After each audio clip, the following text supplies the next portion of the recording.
In the previous podcast, we discussed urban tree establishment and how early care determines whether newly planted trees survive and grow. Today, we're going to move further along the tree life cycle into long-term maintenance, specifically pruning cycles and canopy management. Because while early care is critical, trees require ongoing management throughout their lives.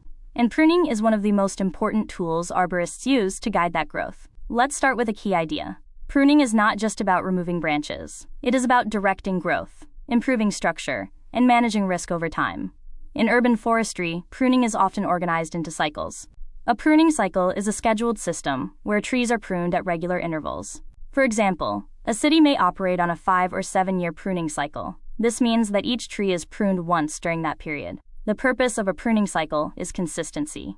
Instead of reacting to problems as they arise, arborists proactively maintain tree structure and health. Now let's talk about how pruning objectives change over time. Young trees require structural pruning. This focuses on developing a strong framework. Arborists select a dominant leader, space branches appropriately, and remove defects early. This reduces the likelihood of future structural problems. As trees mature, pruning objectives shift. The focus becomes maintenance pruning. This includes removing deadwood, reducing risk, and maintaining clearance from infrastructure. In mature trees, pruning must be done carefully.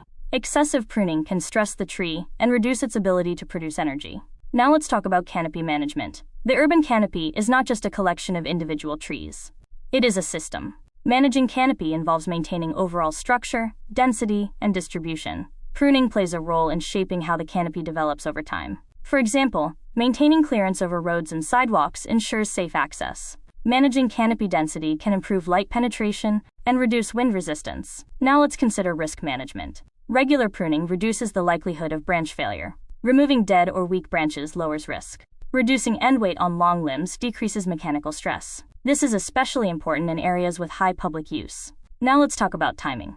Pruning can be performed at different times of year depending on species and objectives. Dormant season pruning is common because it reduces stress and improves visibility of structure. However, some pruning may be done during the growing season. Timing may also be influenced by pest and disease considerations.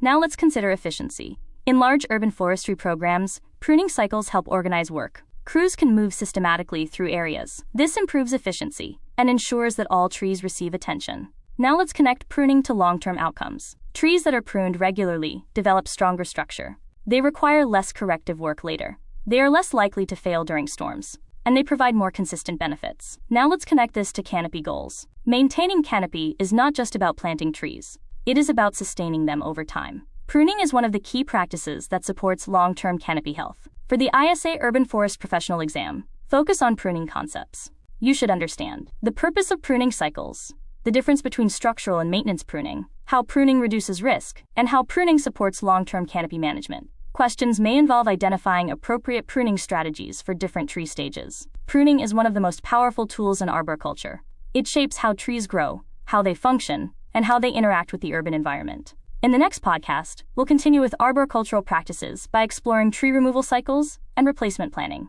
and how cities manage the transition from aging trees to new canopy. You've been listening to the Arborist-podcast. Our goal is to grow our collective knowledge, one domain at a time. If you enjoyed the podcast, please like, share, and subscribe to help us keep this momentum. Until next time, let's keep growing this community together.